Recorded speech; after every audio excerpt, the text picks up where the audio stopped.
Paano nga ba talaga pagalingin yung sarili mo from being broken? If you're watching this right now, malaki yung possibility na you're not okay and you're hurting. Maybe you can't sleep. Maybe you want to find answers to your questions. So our topic for today is how to heal a broken heart. Paano nga ba talaga pagalingin yung sarili mo kapag nasaktan ka or kapag nabigo ka or niloko ka? Hello everyone! Welcome back to my YouTube channel. Hi, my name is Emery. Sa mga hindi pa po nakakilala sa akin, isa po akong content creator and live streamer sa TikTok at ang mga content ko po doon ay nag-a-advise po ako sa mga taong sawi ang puso. So if you want to learn more, you can check my TikTok account here. I'll put it here. And you can follow me there. Okay? Okay. So let's start. So the first one is let yourself heal. Don't rush your healing. Okay? Allow yourself to feel the pain. I-allow mo yung sarili mong masaktan at huwag mong iwasan yung sakit na yun. Kasi kapag iniwasan mo yung sakit na yun, mas lalo ka lang hindi makakausad. Kapag pinilit mong i-avoid yung pain, it will just going to delay your healing. So, for me, ang susi talaga para makausad ka ay allow yourself to feel the pain. I-allow mo yung sarili mong malungkot, i-allow mo yung sarili mong masaktan. Feel the things that you have to feel. Okay? Kung naiiyak ka, umiyak ka, kung nalulungkot ka, hayaan mo yung sarili mong malungkot. Mag-journal ka. If you have to write down your feelings, go for it. 'Di ba? If you have to pray about it, pray about it. Sitting with your feelings is okay, guys. Hindi nyo kailangan i-ignore yung nararamdaman nyo para maging okay kayo. Kasi guys, lahat ng nararamdaman natin may purpose. Okay? Kung nasasaktan tayo, may purpose yan. Hindi lang yan dumadating sa buhay nyo para lang saktan kayo. Hindi yun ganun. Hindi siya dumating para malungkot ka lang. Lahat yan may reason, lahat yan may purpose. So you really have to face those things. Okay? It's okay to be sad sometimes. It's okay na masaktan ka. It's all part of life. Kapag hindi ka na nasasaktan, baka hindi ka nabuhay nun. 'Di ba? Kung hindi ka na nalulungkot, baka hindi ka nabuhay nun. That's the purpose of living. To feel something. So, it's okay to feel hurt. It's okay to feel sad. Part yan ng progress mo for moving on. So, huwag kang masyadong maging harsh sa sarili mo when you feel things like that. Kapag na-hurt ka, kapag malungkot ka, kapag hindi nasusunod yung mga bagay na gusto mo na dapat okay ka pero hindi nangyayari. 'Di ba? Okay lang hindi maging okay minsan, guys. You have to embrace those things because it's normal. So, don't rush your healing. Kung hindi ka pa nag-heal ngayon, it's okay. Give it time. 'Di ba? Kasi hindi lahat ng bagay minamadali. Merong mga bagay na it takes time bago mo makuha. And hindi natin in control yung oras na yun. Si Lord lang yung nakakaalam kung kailan yung right timing na yun. So, we have to accept that. Okay, kailangan natin tanggapin talaga. Tanggapin. Huwag ipilit maging okay kung hindi ka pa naman talaga okay. Okay lang kung hindi ka pa okay ngayon. Kasi hindi naman yun magsistay forever. 'Di ba? It's just a season of your life. Magiging okay ka din in time. So, just allow yourself to feel the pain. Step 2 is stop contacting your ex or stop checking your ex profile. Hindi ka makakausad, hindi ka mag-heal kung pilit mong i-check yung taong nakasakit sa'yo.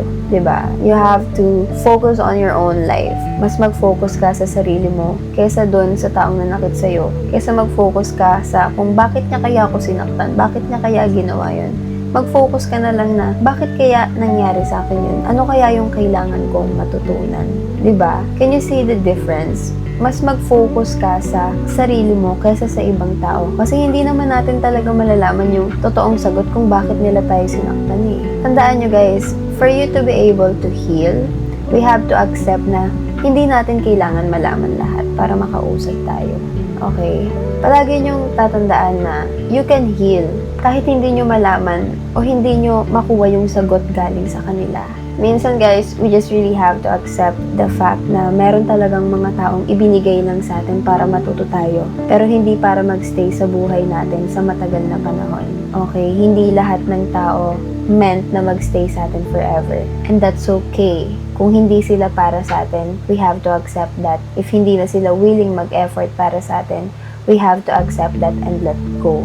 Okay? If you think blocking or muting that person will help you to heal and move on, go for it. Hindi na mahalaga kung ano yung iisipin niya or iisipin ng ibang tao. Ang mahalaga kung ano yung makakatulong para sa'yo. 'Di ba? Always prioritize yourself. Hindi mahalaga kung ano yung iisipin ng iba. Ang mahalaga is kung saan ka gagaan, doon ka. Okay? Kung wala ka namang tinatapakang tao sa ginagawa mo, walang mali doon. Step 3 is don't romanticize the past. Okay? Huwag nyo masyadong i-romanticize yung nakaraan nyo na porket sobrang saya nyo sa tao na yun, ibig sabihin para sa inyo na yun. 'Di ba? Hindi porket mahal na mahal nyo yung tao na yun, ibig sabihin, yun na yung tamang tao para sa inyo. Kasi guys, hindi lahat ng masaya tama. At hindi lahat ng mahal na mahal mo ay mahal ka rin talaga. Okay? May mga taong kailangan na talaga nating i-let go. May mga past na dapat hanggang nakaraan na lang talaga. Huwag nating ipilit na yung past ay maging present moment pa ng buhay natin. We have to live in the present moment of life. Kung wala na sila sa buhay nyo, kung hindi na sila nag-e-effort para sa inyo, make sure to really enjoy your own company, your own life, with your friends, with your family. Appreciate the people na nandyan pa rin para sa inyo. Kesa pilit kayong tumitingin sa tao na hindi na naman na nagstay sa inyo. 'Di ba? Instead of focusing sa mga taong ayaw na magstay sa buhay nyo, mag-focus kayo sa mga taong nandyan pa rin para sa inyo. Okay? Hindi porket namimiss nyo ang tao, ibig sabihin tamang tao na para sa inyo yan. Minsan namimiss lang talaga natin yung memories, pero minsan hindi na yung mismong tao. Okay, so we have to really let go and think about ourselves kung ano ba yung mas makakabuti para sa atin. Kung hindi naman na sila makakabuti para sa atin, much better to let them go. Okay? Step 4, rebuild yourself slowly. Okay? Hindi mo kailangan madaliin na buuin agad yung sarili mo. Pero try your best every day to rebuild yourself and to know yourself again. Especially if ginawa mong mundo yung tao na yan. You have to go back with yourself and know what really makes you happy. Ano ba yung mga bagay na nakakapagpasaya sa'yo? Diba? Alam kong siya, pero wala na siya eh. Diba? You have to learn na dapat hindi natin nire-rely yung kasiyahan natin sa ibang tao. 'Di ba? Kilalanin mo ulit yung sarili mo, alamin mo kung ano ba yung mga hobbies mo, ano ba yung mga gusto mong ginagawa, saang music ka ba nag-e-enjoy, anong movies ba yung mga favorite mong pinapanood. Know yourself, love yourself guys, kasi kung meron man pinaka-importanteng relasyon sa buhay nyo, yun ay ang relasyon nyo sa sarili nyo. Palagi nyo yan tatandaan. Okay? That's the most important thing. Ang pinaka-importanteng relasyon sa buhay nyo ay ang relasyon nyo sa sarili nyo. Kasi yung relasyon nyo sa sarili nyo ay panghabang buhay. Simula nung pinanganak ka hanggang sa mamatay ka, kasama mo yung sarili mo. So it's really important to really know yourself and love yourself. Okay? Extra lang yung ibang tao, pero kung meron man pinakamahalagang tao dito sa mundo para sa'yo, dapat ikaw yun. Yung sarili mo yun. Kasi hindi mo rin mabibigay yung best version ng sarili mo sa ibang tao kung hindi mo mahal yung sarili mo, kung hindi mo kikilalanin yung sarili mo. Paano mo malalaman yung i-offer mo sa kanila, 'di ba? If hindi mo kilala yung sarili mo. So you really have to know. You really have to love yourself and know what you deserve. Para hindi ka lang din basta tanggap-tanggap ng kung ano-ano at ng kung sino-sino lang.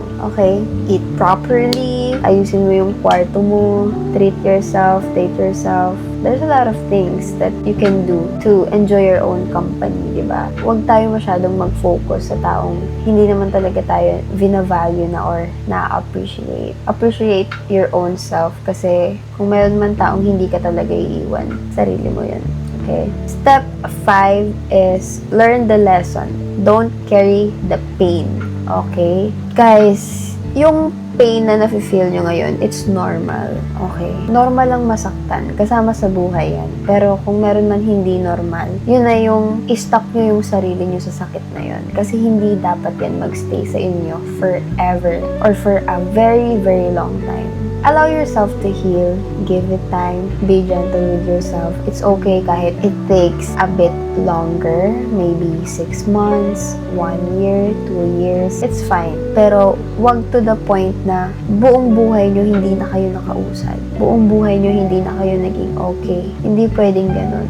Okay? Kasi guys, healing isn't about forgetting the person. It's about accepting things na may mga taong hindi talaga para sa inyo. May mga taong ibinigay lang sa inyo para matuto kayo. May mga taong ibinigay lang sa inyo para palakasin kayo. Okay? And we have to accept that. Kailangan yung tanggapin na may mga tao talagang darating lang sa buhay natin para turuan tayo at hindi para magstay sa buhay natin. Okay? So you have to really let go and accept na meron talagang mga tao na sasaktan tayo sa ayaw man at sa gusto natin. Kasi that is how life are building us. Ganun tayo turuan ng buhay. Merong mga bagay na from experience mo natututunan at maybe yung experience na yun yung way para matuto ka. 'Di ba? So, allow yourself to learn and let go and ask yourself kung ano ba kaya yung gustong ituro sa'yo nung breakup na yun, nung sakit na yun, okay? It's really important, guys, for you to learn. Kasi kapag hindi kayo natuto, paulit-ulit lang mangyayari yung mga bagay sa inyo, okay? Kapag hindi kayo natuto, hindi talaga kayo makakausad, hindi kayo magiging better, di ba? Ayun. Healing yourself is a very hard thing to do. There's a lot of people na hindi willing pagalingin yung sarili nila. That's why they are carrying a lot of burdens in life kasi they just try to distract and avoid the pain. Diba? So, for me, let yourself heal so that you can really live a happy life. Ayun lang, guys. Kung ano man yung nararamdaman nyo ngayon, it will not stay forever. It's just a season. Makakausad at makakausad ka rin. Basta, be willing to heal. Be willing to let go of someone na hindi para sa'yo. Be willing to be okay on your own and not use other people para makausad ka. Kasi, maybe they can help you heal. Diba? Pero malaki yung possibility na ikaw naman yung makasakit ng ibang tao. I just want to let you know that kaya mo mag-isa. Kaya mong i-heal yung sarili mo. Kasi malakas ka, matapang ka, at dapat talaga kaya mo yung sarili mo. It's okay to seek support from other people. Pero wag na wag kang gagamit ng ibang tao para lang makausad ka. Huwag kang magpapaasa ng ibang tao para lang makausad ka. Kasi yun yung hindi tama. Yun yung hindi dapat. Okay? You can heal on your own. You can go back with yourself. You can rebuild yourself. You can be 10 times better than before. Okay? Just takes a matter of time and a lot of believing in yourself. Kailangan mo lang maniwala sa sarili mo na kaya mo at makakausad ka rin. Kailangan mo lang maniwala kay Lord na meron siyang mas mabuting plano para sa'yo. Okay? Ayun lang. I really hope you learned something kahit konti lang. And I wish na makausad ka sa kung ano man yung nararamdaman mo ngayon. Okay? Walang ibang sasalo sa'yo kundi yung sarili mo. Kaya, it's really important na huwag mong masyadong asahan yung ibang tao. Kasi kung meron ka man talagang dapat asahan, yun na yung Diyos at ang sarili mo. Okay?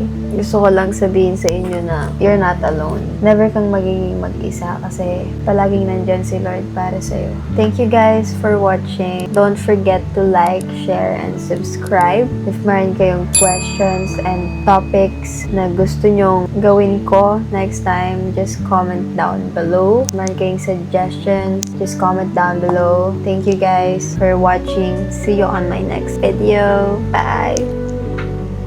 I love you. Okay? I love you.